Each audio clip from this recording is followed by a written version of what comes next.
ఇప్పుడు నాకు ఇవాళ ఇంత ఘనమైన స్వాగతం మహిళలు ఇచ్చారంటే అది ఒక మహిళని చూసి కాదు, అది మీ నాయకుడి మీద మీరు చూపించే మర్యాద. నాకు ఇట్లా మీరు స్వాగతం ఇచ్చారు. అదే కాకుండా ఆయన మీద మీరు పెట్టుకున్న నమ్మకం ఎంత ఉందో ఇవాళ తెలుస్తుంది. అది నాకు సంతోషం. మునిరత్నం గారు అన్నట్టు ఆయన ఎప్పుడు ఒక కుప్పం ప్రజలకే కాదు, ఆయన యావత్ ఆంధ్రప్రదేశ్ ప్రజల కోసం ఆయన ఎప్పుడూ ఆలోచించే మనిషి.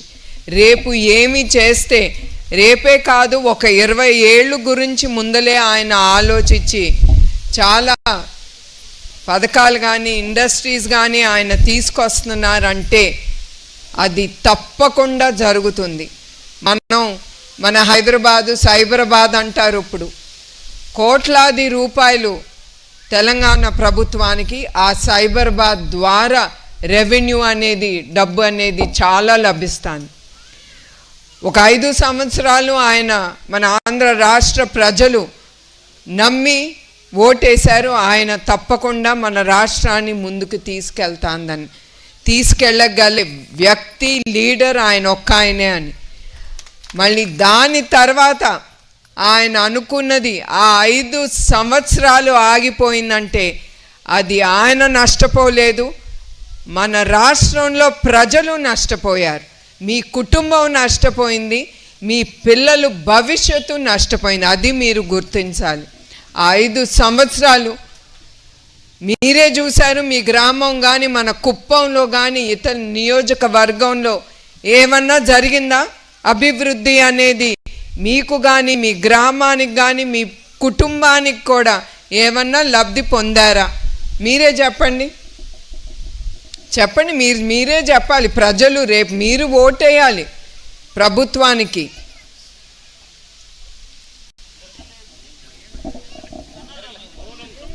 చెప్పండి, మీరైనా చెప్పాలి, మీరందరూ వాళ్ళకి తెలిసేటట్టు.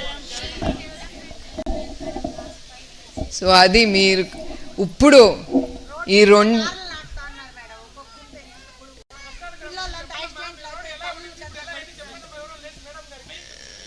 అదే గుంతలు ఉండేది, రోడ్లు కూడా వెళ్ళే వాళ్ళం కాదు. ఎందుకంటే నిజం గెలవాలన్నప్పుడు నా యాత్రలో అవునమ్మా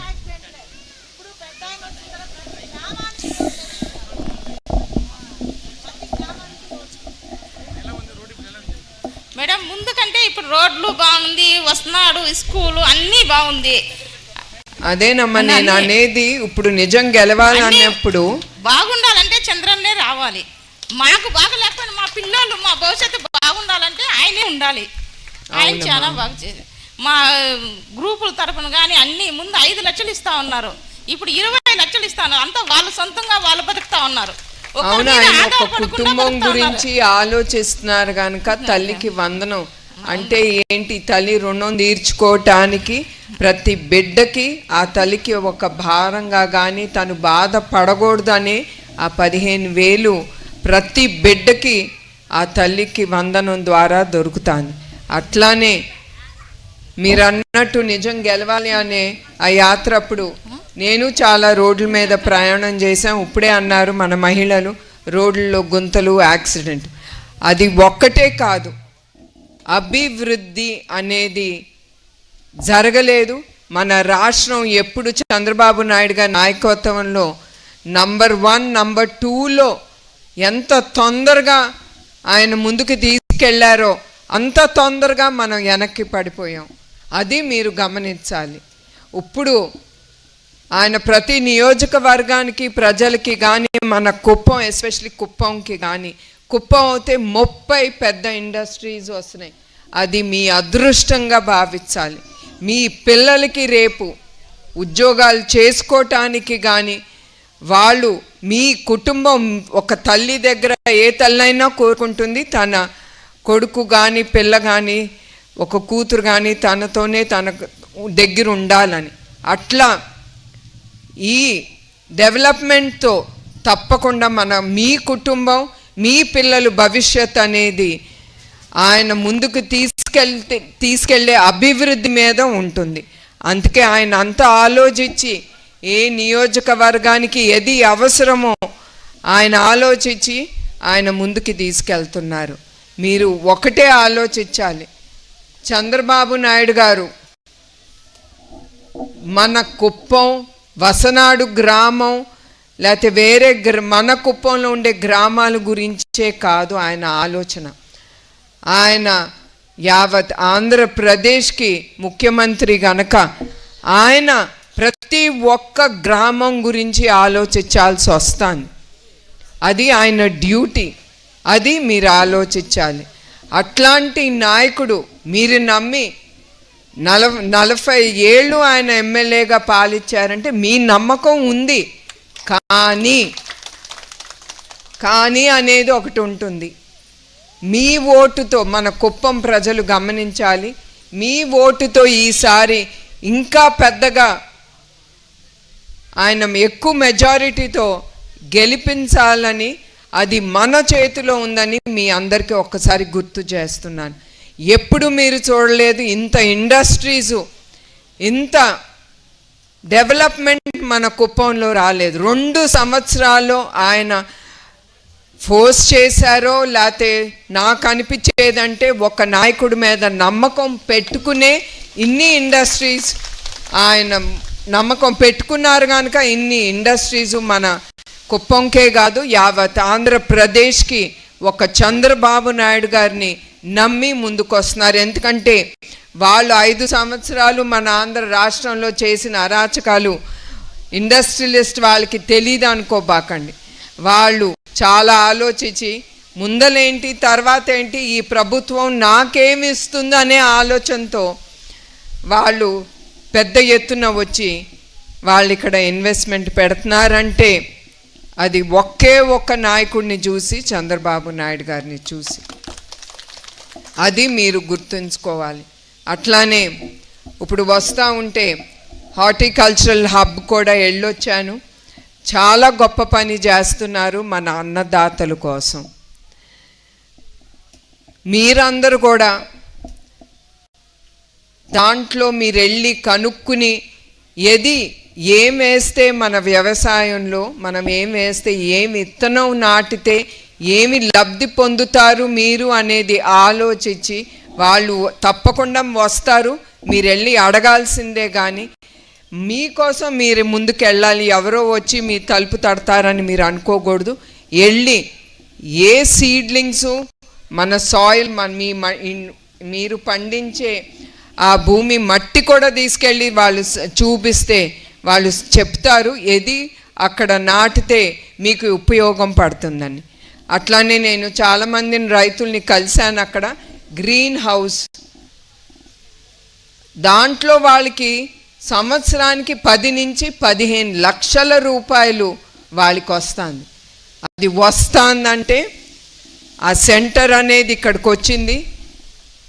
అది వాళ్ళు ఉపయోగించుకుంటున్నారు, వాళ్ళు నేర్చుకుంటున్నారు. ఎక్కడ వాళ్ళకి ఆ డ్రిప్ ద్వారా ఇస్తే సరిపోతుంది నీరు. పెద్ద వాన వచ్చినా ఎండ వచ్చినా కూడా తప్పకుండా మీరు నాటిన ఆ విత్తనం పెరిగి మీకు లబ్ధి పొందుతారు. అట్లాంటి ఆ హార్టికల్చర్ ఎక్స్పీరియన్స్ హబ్ మీరందరూ ఉపయోగించుకుని మీ భవిష్యత్తు గురించి మీరు ఆలోచించి దాంట్లో మీరు తీసుకోండి. ఇప్పుడే చెప్తున్నారు అక్కడ డైరెక్టర్ గారు, ఇట్లాంటి హబ్ కుప్పంలో, తర్వాత సిక్కిం, హిమాచల్ ప్రదేశ్ తప్ప ఇంకెక్కడ లేదని. అది గొప్పదనం మన కుప్పంలో వాళ్ళు అడుగు పెట్టడం. అది చంద్రబాబు నాయుడు గారు తీసుకొచ్చారు. దాంట్లో చాలా రీసెర్చ్ జరుగుతుంది. ఇప్పుడు మన కుప్పంలో మనకి ఎప్పుడు వర్షాలు తక్కువ, అవునా కాదా?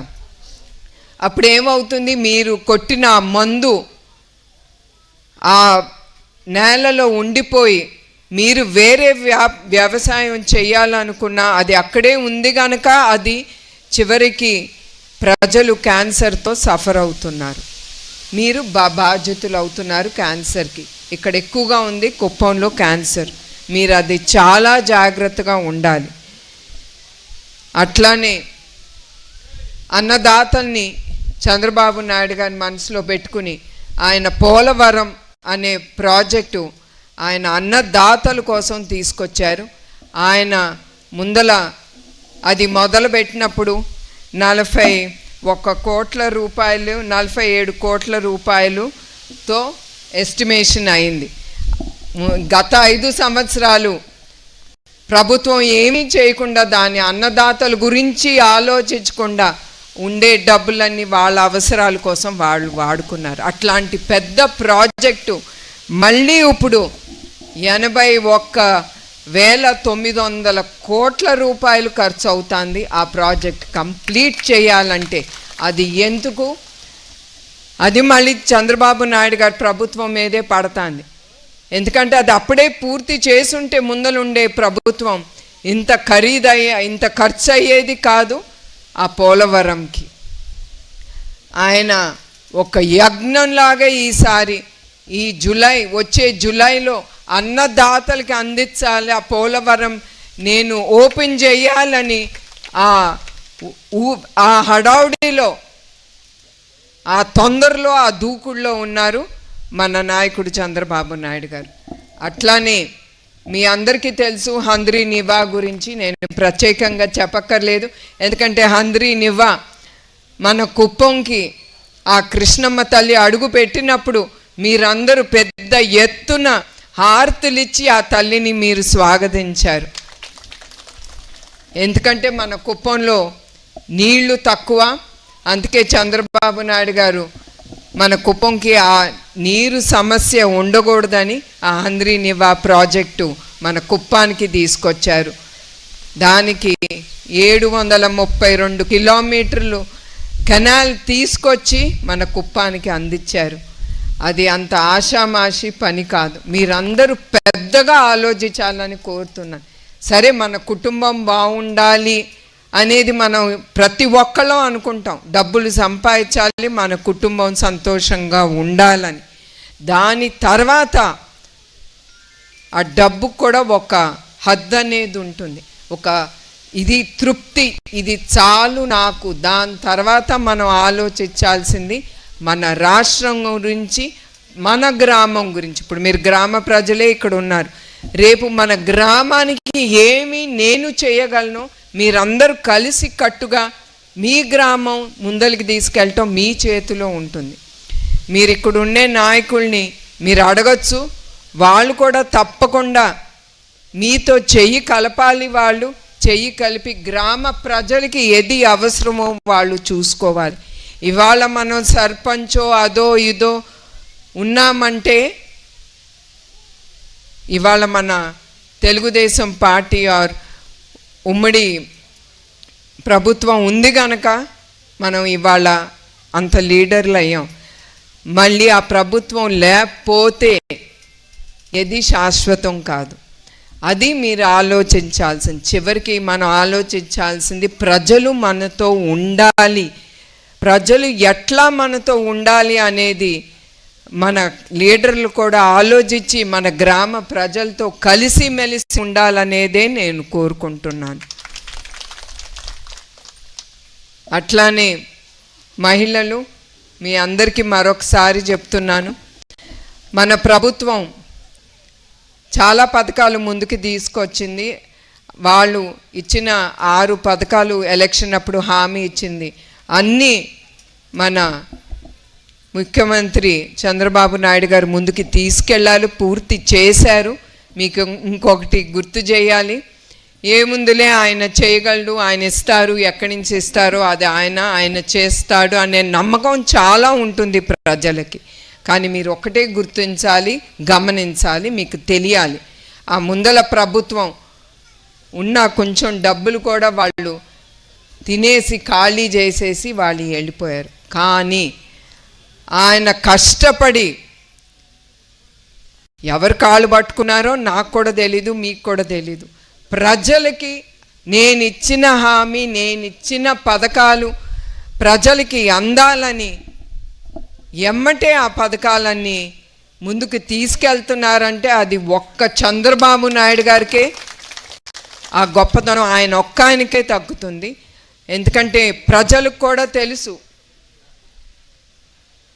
ఆయన ఇచ్చిన హామీలు ఆయన ఎప్పుడు అడుగు వెనక్కేయరని. మీకు ఒకటి నాకు గుర్తుకొస్తుంది, ఉమ్మడి రాష్ట్రంలో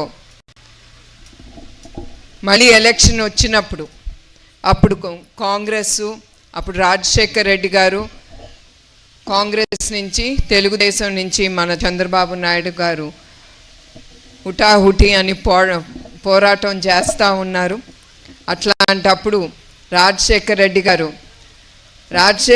గారు అనౌన్స్ చేయకంటే ముందలే కొంతమంది మన పార్టీ కోసం మంచి కోరే వాళ్ళు కానీ కొంతమంది వాళ్ళు వచ్చి అన్నారు, మనం ఉచిత కరెంట్ ఇవ్వాలి ప్రజలకి అని. నేను ఇవ్వనన్నారు ఈయన. అది ఇవ్వకపోతే అవ్వదండి, మన పార్టీ రాదు, తెలుగుదేశం పార్టీ అనేది చాలా కష్టం అంటున్నారని. ఒకటే చెప్పారు, నేను చేయలేని పని ప్రజలకి నేను హామీ ఇవ్వను, వాళ్ళని పిచ్చోళ్ళ కింద నేను చేయకూడదు, నేను ఏమి ఇస్తానో అదే నేను చెప్తాను, వాళ్ళకి అదే ఇస్తాను. అట్లానే రాజశేఖర్ రెడ్డి గారు హామీ ఇచ్చారు ఉచిత కరెంట్ ఇస్తానని. ఆయన ఆ హామీతో కాంగ్రెస్ గెలిచింది అప్పుడు. దాని తర్వాత మనకి తెలుసు ఆయన కరెంటు కూడా ప్రజలకి ఇవ్వలేకపోయారు. ఇది ఎందుకు గుర్తు చేస్తున్నానంటే ఒక రాజశేఖర్ రెడ్డి గారి గురించి కాదు, చంద్రబాబు నాయుడు గారి ఆలోచన నాయకత్వం గురించి.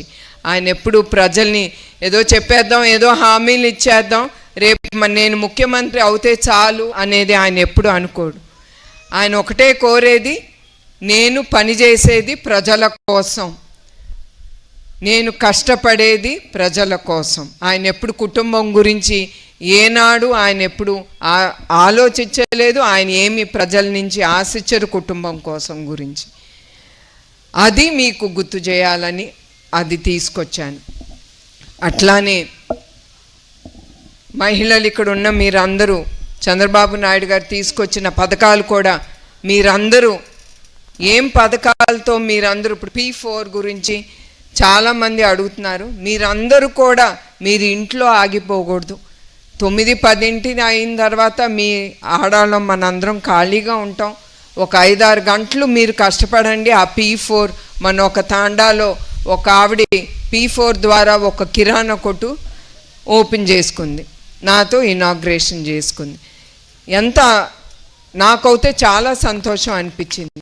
అది చిన్నదో పెద్దదో ఏదో ఒకటి మీ శక్తి అంతా మీరు ఏం చేయగలరో ప్రతి ఒక్కటి ఈ ప్రభుత్వం ఈసారి ప్రజల కోసం చాలా ఎస్పెషల్లీ మహిళల కోసం మీరు ఏం చేయగలరో దాని ద్వారా మీరు చూసుకుని మీరు ఆ P4 అనే పథకాలని మీరు వాడుకుని మీ స్వయంగా మీరు డబ్బు సంపాదించుకోవాలని నేను కోరుతున్నాను. నాకంటే కూడా చంద్రబాబు నాయుడు గారు ఆలోచించి ఆ P4ని ముందుకు తీసుకొచ్చారు. అట్లానే ఇప్పుడు వచ్చే ఇండస్ట్రీస్ వాళ్ళు కూడా ఈ P4 అనేది చాలా పెద్ద ఎత్తున వాళ్ళు తీసుకెళ్తున్నారు. అదొక సంతోషకరమైన విషయం. మరొకసారి ఇక్కడికి వచ్చిన మహిళలు, మీ కుటుంబం, మీ పిల్లలు భవిష్యత్తు, మీ గ్రామ భవిష్యత్తుల గురించి ఆలోచించామని నేను కోరుతూ సెలవు తీసుకుంటున్నాను. ఇక్కడికి వచ్చిన ప్రతి ఒక్కరికి ఇంత ఘనంగా మీరు నాకు స్వాగతం పలికినందుకు ప్రతి ఒక్క మహిళకి నా హృదయపూర్వక నమస్కారాలు, ధన్యవాదాలు. జై హింద్, జై తెలుగుదేశం.